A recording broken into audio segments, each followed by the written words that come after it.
ഇങ്ങനെ ആകാശവും ഭൂമിയും അവയിലുള്ള ചരാചരങ്ങളൊക്കെയും തികഞ്ഞു. താൻ ചെയ്ത പ്രവൃത്തിയൊക്കെയും ദൈവം തീർത്ത ശേഷം താൻ ചെയ്ത സകല പ്രവൃത്തിയിൽ നിന്നും 7-ാം ദിവസം നിവൃത്തനായി. താൻ സൃഷ്ടിച്ചുണ്ടാക്കിയ സകല പ്രവൃത്തിയിൽ നിന്നും അന്ന് നിവൃത്തനായതുകൊണ്ട് ദൈവം 7-ാം ദിവസത്തെ അനുഗ്രഹിച്ച് ശുദ്ധീകരിച്ചു. യഹോവയായ ദൈവം ഭൂമിയും ആകാശവും സൃഷ്ടിച്ച നാളിൽ ആകാശവും ഭൂമിയും സൃഷ്ടിച്ചതിൻ്റെ ഉൽപ്പത്തി വിവരം. വയലിലെ ചെടിയൊന്നും അതുവരെ ഭൂമിയിൽ ഉണ്ടായിരുന്നില്ല, വയലിലെ സസ്യമൊന്നും മുളച്ചിരുന്നതുമില്ല. യഹോവയായ ദൈവം ഭൂമിയിൽ മഴ പെയ്യിച്ചിരുന്നില്ല, നിലത്ത് വേല ചെയ്യുവാൻ മനുഷ്യനും ഉണ്ടായിരുന്നില്ല. ഭൂമിയിൽ നിന്നും മഞ്ഞ് പൊങ്ങി നിലമൊക്കെയും നനച്ചു വന്നു. യഹോവയായ ദൈവം നിലത്തെ പൊടിയെ കൊണ്ട് മനുഷ്യനെ നിർമ്മിച്ചിട്ട് അവന്റെ മൂക്കിൽ ജീവശ്വാസമൂതി. മനുഷ്യൻ ജീവനുള്ള ദേഹിയായി തീർന്നു. അനന്തരം യഹോവയായ ദൈവം കിഴക്ക് ഏദനിലൊരു തോട്ടമുണ്ടാക്കി താൻ സൃഷ്ടിച്ച മനുഷ്യനെ അവിടെയാക്കി.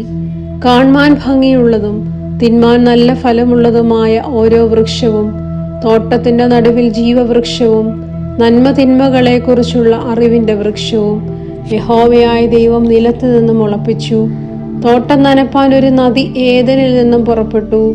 അത് അവിടെ നിന്ന് 4 ശാഖയായി പിരിഞ്ഞു.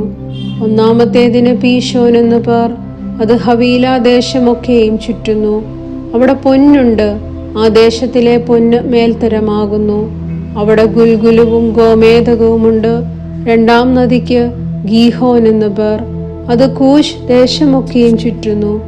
3-ാം നദിക്ക് ഹിദ്ദേക്കൽ എന്ന് പേർ.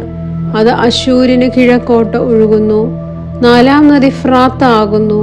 യഹോവയായ ദൈവം മനുഷ്യനെ കൂട്ടിക്കൊണ്ടുപോയി ഏദൻ തോട്ടത്തിൽ വേല ചെയ്യുവാനും അതിനെ കാപ്പാനും അവിടെയാക്കി.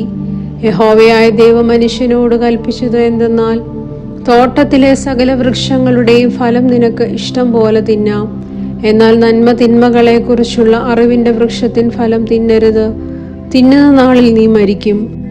അനന്തരം യഹോവയായ ദൈവം മനുഷ്യൻ ഏകനായിരിക്കുന്നത് നന്നല്ല, ഞാൻ അവന് തക്കതായൊരു തുണ ഉണ്ടാക്കി കൊടുക്കുമെന്ന് അരുളി ചെയ്തു. യഹോവയായ ദൈവം ഭൂമിയിലെ സകല മൃഗങ്ങളെയും ആകാശത്തിലെ എല്ലാ പറവകളെയും നിലത്ത് നിന്ന് നിർമ്മിച്ചിട്ട് മനുഷ്യൻ അവയ്ക്ക് എന്ത് പേരിടുമെന്ന് കാണുവാൻ അവന്റെ മുൻപിൽ വരുത്തി. സകല ജീവജന്തുക്കൾക്കും മനുഷ്യനിട്ടത് അവയ്ക്ക് പേരായി. മനുഷ്യൻ എല്ലാ കന്നുകാലികൾക്കും ആകാശത്തിലെ പറവകൾക്കും എല്ലാ കാട്ടുമൃഗങ്ങൾക്കും പേരിട്ടു. എങ്കിലും മനുഷ്യന് തക്കതായൊരു തുണ കണ്ടു കിട്ടിയില്ല. ആകയാൽ യഹോവയായ ദൈവം മനുഷ്യന് ഒരു ഗാഠനിദ്ര വരുത്തി. അവൻ ഉറങ്ങിയപ്പോൾ അവന്റെ വാരിയ എല്ലുകളിൽ ഒന്ന് എടുത്ത് അതിന് പകരം മാംസം പിടിപ്പിച്ചു.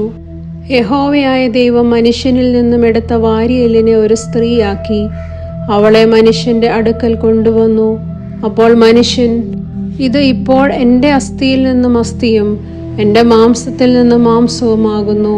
ഇവളെ നരനിൽ നിന്നും എടുത്തിരിക്കുകയാൽ ഇവൾക്ക് നാരി എന്ന് പേരാകുമെന്ന് പറഞ്ഞു. അതുകൊണ്ട് പുരുഷൻ അപ്പനെയും അമ്മയെയും വിട്ട് പിരിഞ്ഞ് ഭാര്യയോട് പറ്റിച്ചേരും, അവർ ഏകദേഹമായി തീരും. മനുഷ്യനും ഭാര്യയും ഇരുവരും നഗ്നരായിരുന്നു, അവർക്ക് നാണം തോന്നിയില്ല താനും. ദൈവമേ, സ്തുതി നിനക്ക് യോഗ്യമാകുന്നു. ബാറയ്ക്കുമോർ.